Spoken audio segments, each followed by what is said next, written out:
I don't intend to break my curse. Well... What?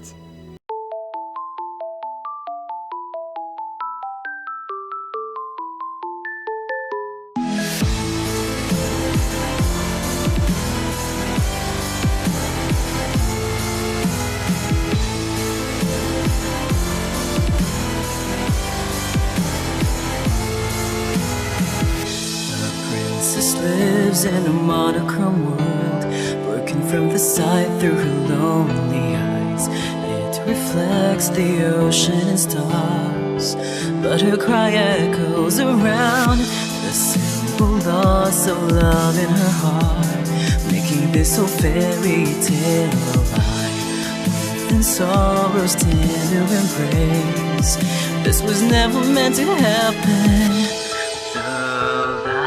Of the day, the only reason you have to stay. Hear me sing my song and just keep holding on. Cinderella, why don't you stay with me tonight? We will dance until midnight comes and we could run away. Oh, we will never ever be apart. Set aside all your fears, this magic lives inside of us. I am here, would you wanna stay with me tonight? Follow me, we will run across the bridge of fantasy. Oh, all the pain and sadness that you feel, believe in me, hold me close, don't ever let me go. Come and stay with me forever. Magic lives so long as I am here. What's up guys, the name's Jordan Jacknell and welcome back to Cinderella Phenomenon. So last where we left off, we finished Karma's route, and I asked you guys to vote which route we should do next. And surprisingly, a large amount of you have said to play Rod's route next.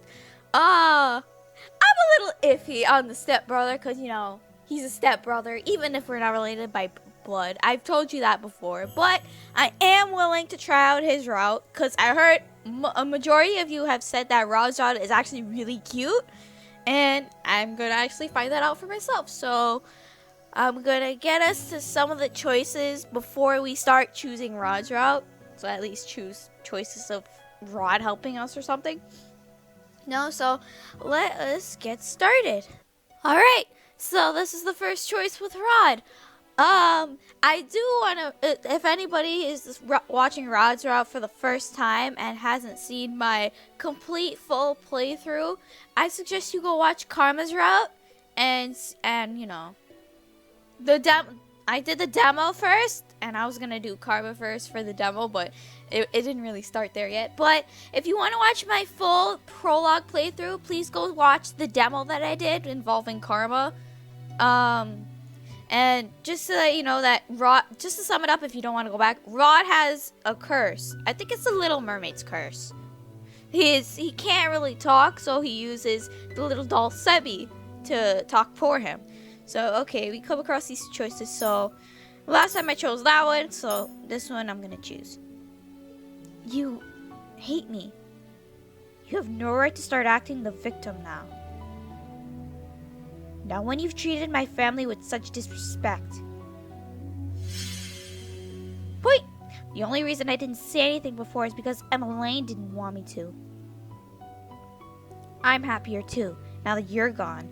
I don't have to pretend to like you anymore. Ugh, harsh. A little too harsh, Rod. Okay, we're gonna move on now. Alright, the next choice. Okay, we asked Karma last time for help, so now we're gonna ask Rod to help us a little bit. Rod came to the merchant today to discuss something with Parfait. This is just the third time he has visited the tavern since I have been here. I wonder what he discusses with Parfait. Rod's eyebrows furrow as soon as he sees me enter the room. Oh, it seems like the princess has something she would like to speak with you about, Prince Rod. I gave her the wrong voice. I thought Rod was speaking. I'm dumb. She probably already knows why I'm here. Thank you, Prince Rod, for telling me about this. I shall leave you with the princess now. Hi, stepbro. Rod's expression turns grim. He clearly disapproves of me even just being in the same room as him. As soon as Parfait leaves, he shoots a glare in my direction. What do you want? All I have done is enter the room and he is already angry. I am still not used to being treated like this by him. I am here to ask you about goodness. You were asking the wrong person, Rena. Did I make the right choice in choosing to come to him while we're doing his route? So yes. I do not intend to help you break your curse, no matter what Lady Parfait says. Well, that's rude. Come on. I'm trying to at least be nice. Don't need to do that. Pardon?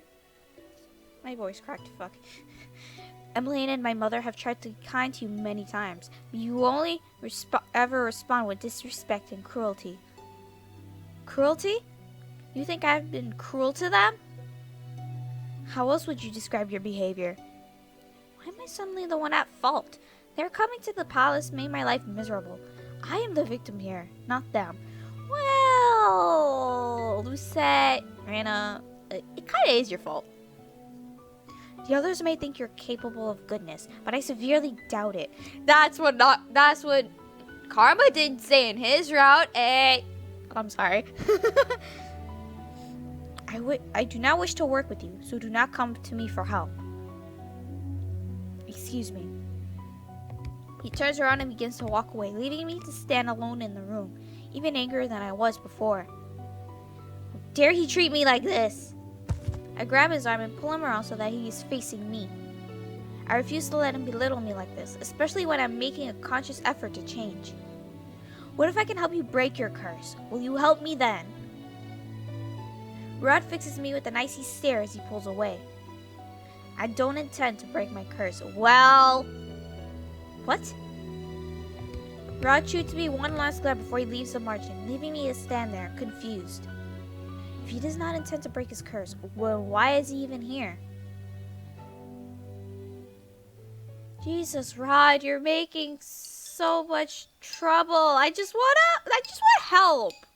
Even though Lucette is kind of mean, but still, she's trying. Okay, that clearly didn't work. We're gonna ask him again. I glance over at Rod as he enters the tavern. That was almost perfect timing. He told me that he does not intend to break his curse, yet here he is again. Rod must sense my eyes on him, because the minute he walks in, he turns to look at me. His expression is as cold and unmoving as always. He pointedly leaves the tavern area and enters the reception.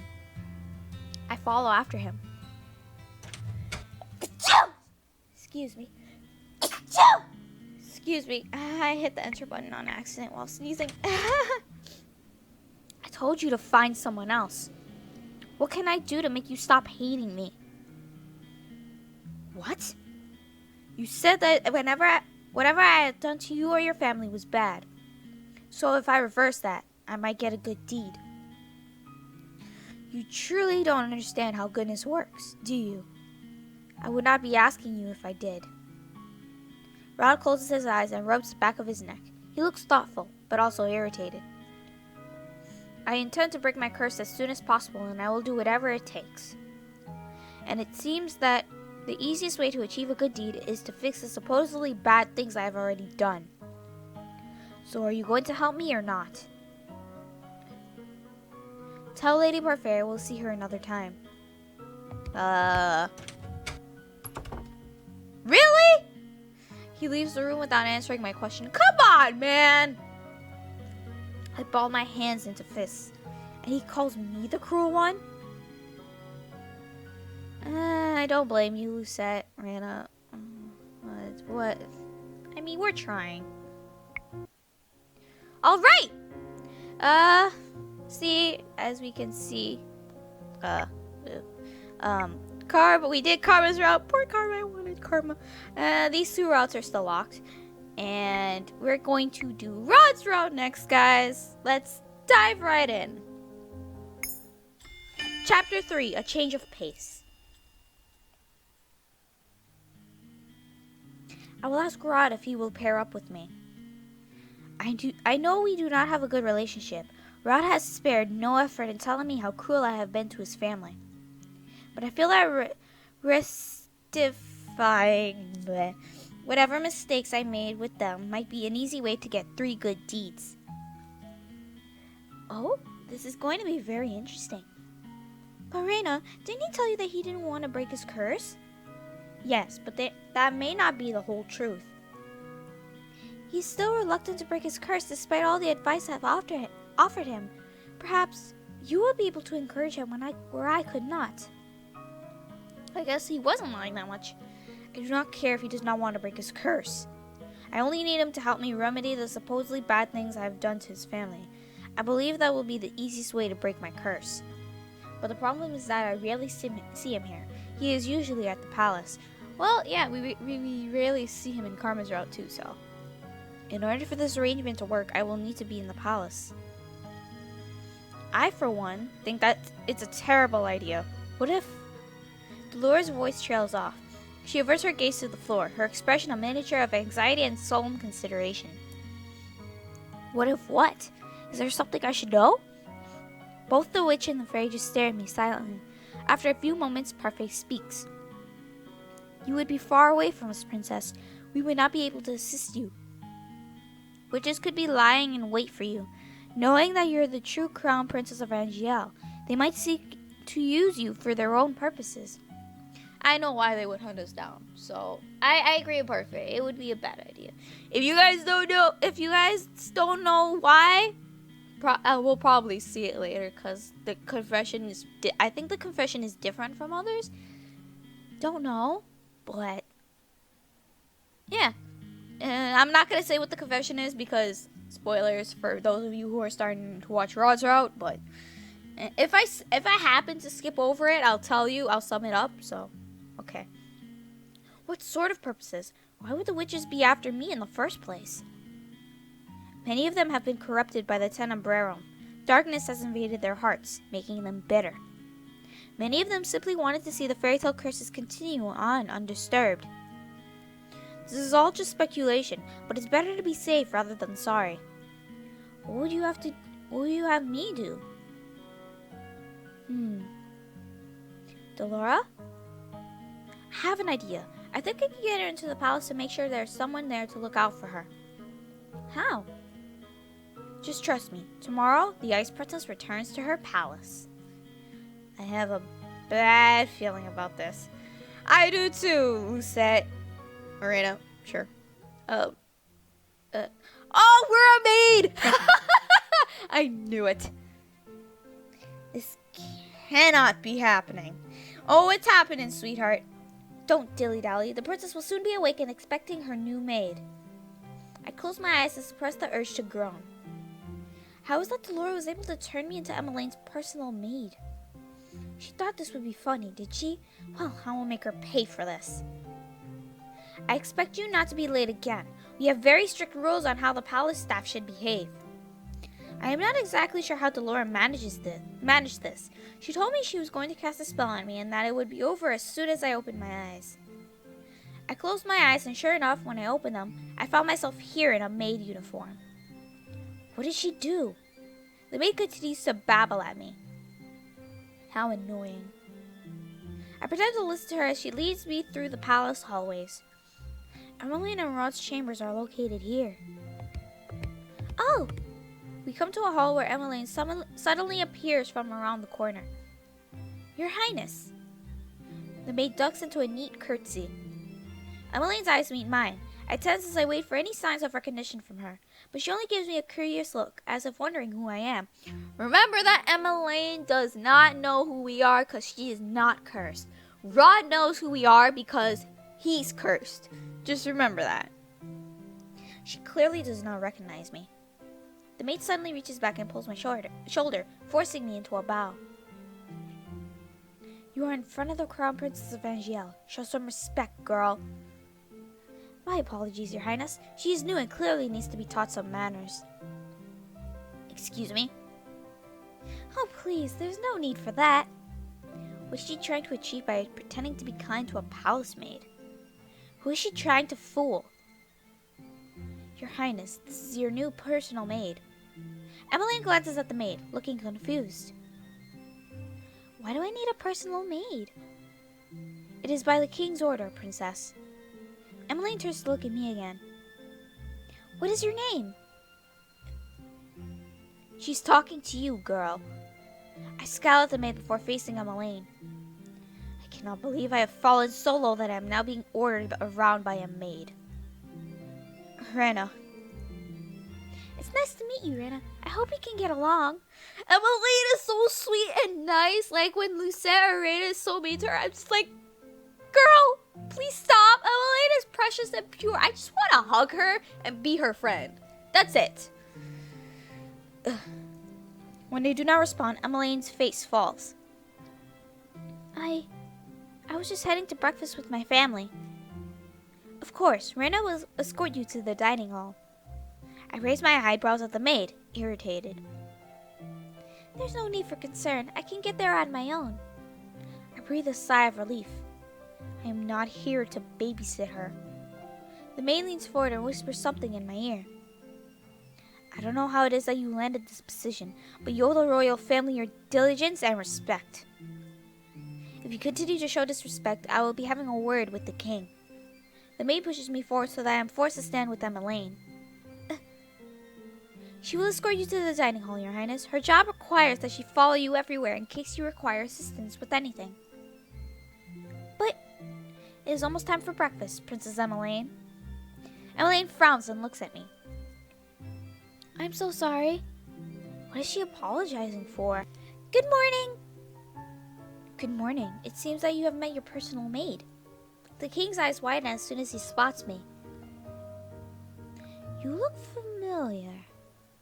Does he recognize me?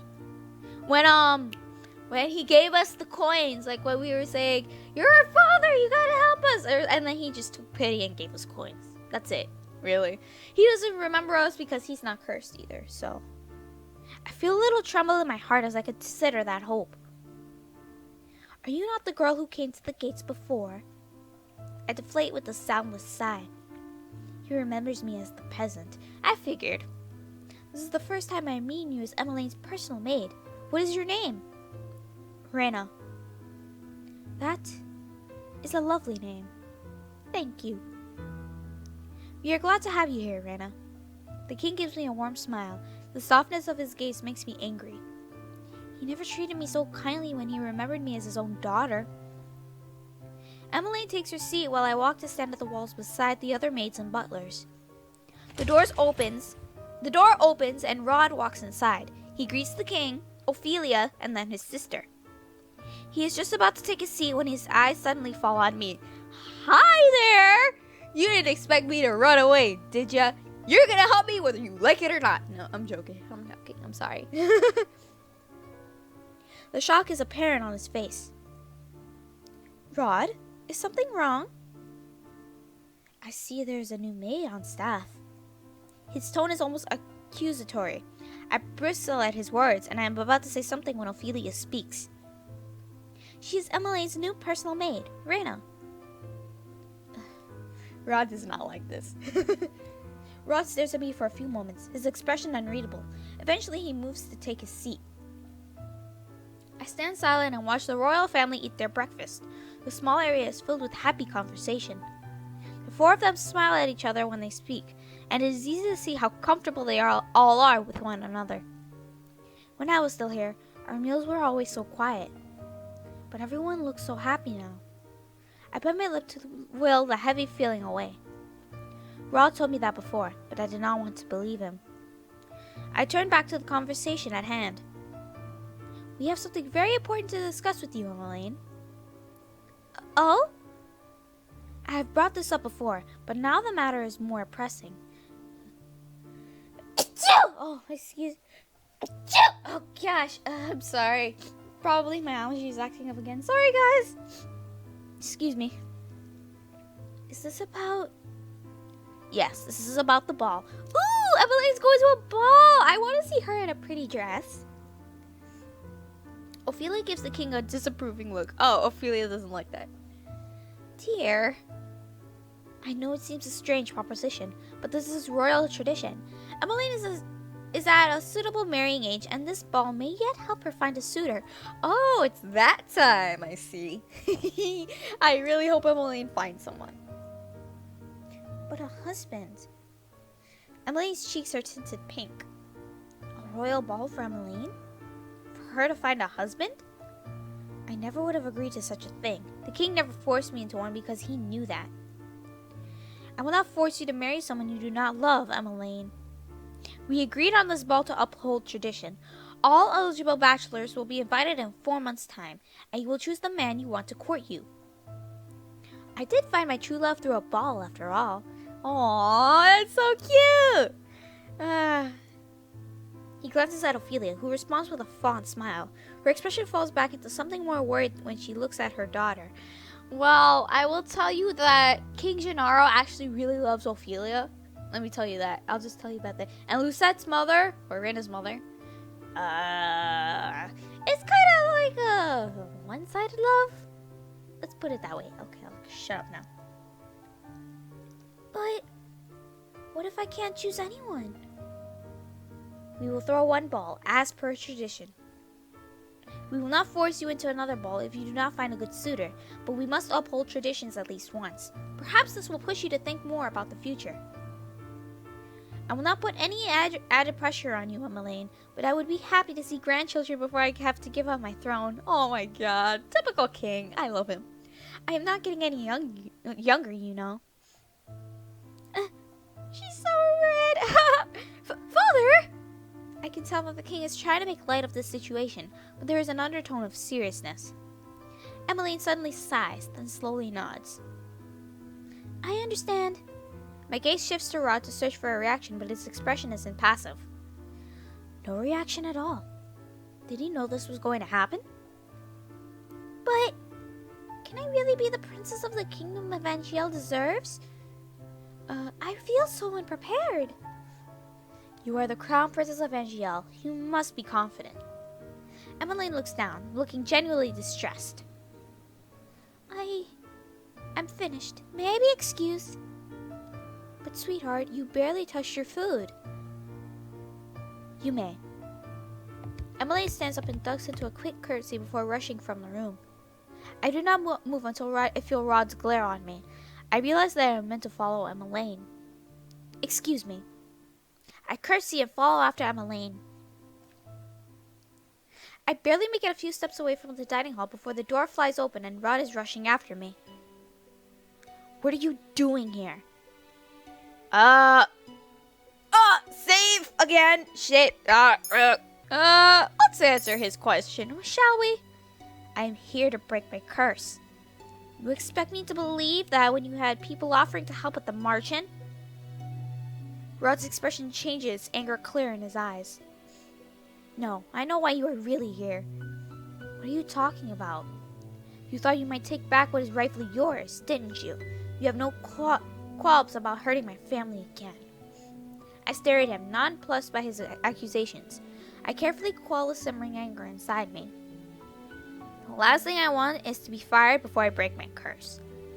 I am not here to hurt anyone, so stop accusing me of such things. We glare at each other in silence. Oh, yay, point for Rod. I had always thought that Rod was closed off and quiet, but his emotions are always blazing in his eyes. You shouldn't be here. Rod steps back, but his gaze is still fierce. I do not have time for this. I'm going to find Emmeline. Why? So that you can insult her? No, because it is now my job to attend to her. Excuse me. The last place I expect to find Emmeline is in the throne room. Much to my surprise, I find her standing alone inside, staring up at the throne. Oh! When she turns to face me, she has a guilty expression on her face. I'm sorry. What is she apologizing for? She's so sweet, man. I feel so bad. I want to hug her. I feel bad for the way Lucette has treated her, honestly. I was very rude earlier, walking out on everyone at breakfast. Emmeline gazes back at a throne and sighs. I'm sure any other girl would be happy to have a ball. I mean, it's like something out of a fairy tale. But She sighs once again and looks down at her clasped hands. It all sounds so perfect in fairy tales. 3 days is all it takes before everyone's found their true love. But I don't think that's how it works in real life. Do you? I have nothing to say in response when Emmeline turns her beseeching gaze to me. I don't know how I'm supposed to marry someone I barely even know. Is this really what it means to be the crown princess? Isn't this precisely what you wanted? Excuse me? When your mother married the king, you became a princess. You went from rags to riches overnight. I cannot keep the bitterness from my voice when I speak. Your life is playing out like Cinderella's, is it not? All you are missing are the glass slippers, and even then I am sure the king could arrange for a pair. I cannot understand why you are so unhappy. Neither can I. Emmeline turns away from me to face the throne once more, and in the sun that streams through the windows I see something shining on her cheeks. Is she crying? I am so ungrateful. Reina, what would you do? What? If you were in my place, if you became crown princess overnight, would you go through with the ball? For the sake of Angielle's tradition? For the sake of your role? I would never do anything so worthless. The king never brought up the subject with me. He most likely knew that I would have refused.